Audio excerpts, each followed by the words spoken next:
வணக்கம், நான் டாக்டர் மைதிலி. நாளும் நலமும் நிகழ்ச்சியில் உங்களை சந்திக்கிறதுல மகிழ்ச்சி.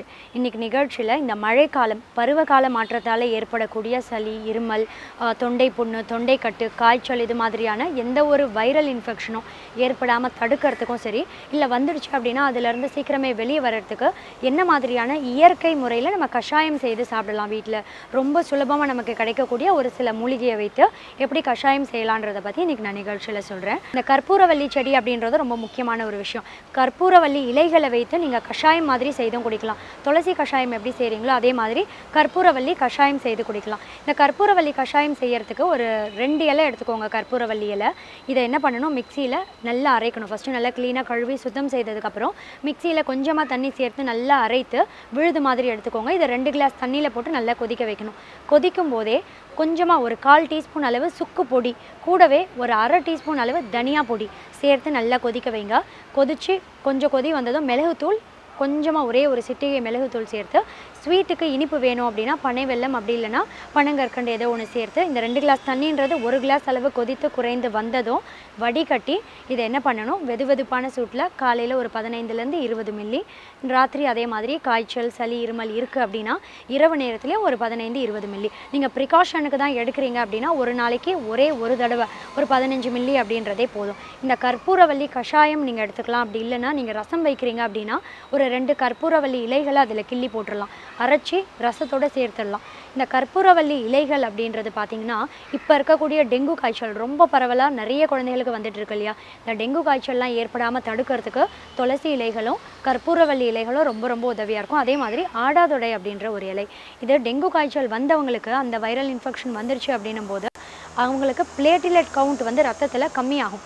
இந்த தட்டணுக்களோட எண்ணிக்கை கம்மியாகுது இல்லையா, அதை சரி பண்ணக்கூடிய தன்மை ஆடாதோட இலையில் நிறையவே இருக்குது. ஏன்னா இப்போ மழை காலத்தில் ரொம்ப பரவலாக பரவிட்டு இருக்க ஒரு நோய் டெங்கு காய்ச்சல் அப்படின்ற ஒரு வைரஸ் தொற்று பாதிப்பு. ஃப்ளாவி வைரஸ் அப்படின்ற ஒரு வைரஸ் தொற்றுனால ஏற்படக்கூடிய இந்த நோயை ரொம்ப சீக்கிரமே அந்த பிளேட்டிலெட் கவுண்ட் எல்லாம் கம்மியாகாமல் அந்த காய்ச்சல்லேருந்து மீண்டு வெளியே வரணும் அப்படின்னா ஆடாதோட இலையை உங்கள் அன்றாட உணவில் சேர்த்துக்கோங்க. அதே மாதிரி டெங்கு காய்ச்சல் வந்துடுச்சுன்னா இந்த மழை காலத்தில் பப்பாளி இலையோட சாறு, பப்பாளி இலைகளை கொஞ்சமாக தண்ணி சேர்த்து அரைத்து ஒரு 10 மில்லி காலையில், இரவு நேரத்தில் ஒரு 10 மில்லி, இதெல்லாம் இந்த மழை காலத்தில் நீங்கள் சாதாரணமாக எடுத்துகிட்டே வந்தீங்கன்னா எந்த ஒரு வைரஸ் தொற்று பாதிப்புமே ஏற்படாமல் தடுக்க முடியும். கற்பூரவள்ளி, துளசி இலைகள்லாம் சொன்னேன் இல்லையா, ஆடாதொடைன்னு. அதே மாதிரி முசுமுசுக்க இலைன்னு ஒன்று கிடைக்கும். இந்த முசுமுசுக்க இலையெல்லாம் நீங்கள் கஷாயம் தான் வைத்து குடிக்கணும் அப்படின்னு கிடையாது.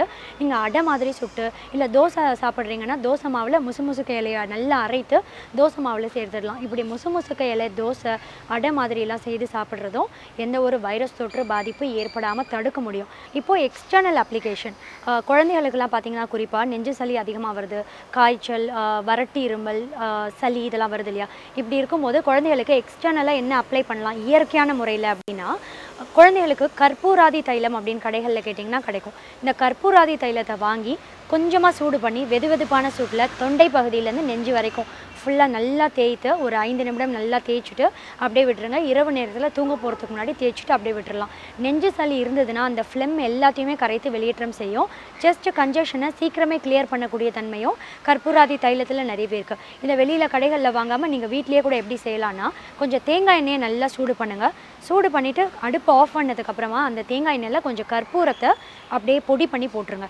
இது நல்லா சூடு ஆறினதுக்கப்புறம் தொட்டு குழந்தைகளுக்கு இதை டெய்லி அப்ளை பண்ணலாம். இப்படி செய்துகிட்டே வந்தால் சளி, வறட்டு இருமல், நெஞ்சு சளி எல்லாமே வெளியேற்றம் அடையும். இன்றைக்கி நிகழ்ச்சியில் மழை காலத்தில் நம்ம எடுக்கக்கூடிய ப்ரிகாஷன் என்ன, எந்தெந்த மூலிகையெல்லாம் மழை காலத்தில் நமக்கு உதவியாக இருக்குன்றதை பற்றி பார்த்தோம். மீண்டும் வேறொரு ஆரோக்கிய நிகழ்ச்சியுடன் உங்களை சந்திக்கிறேன்.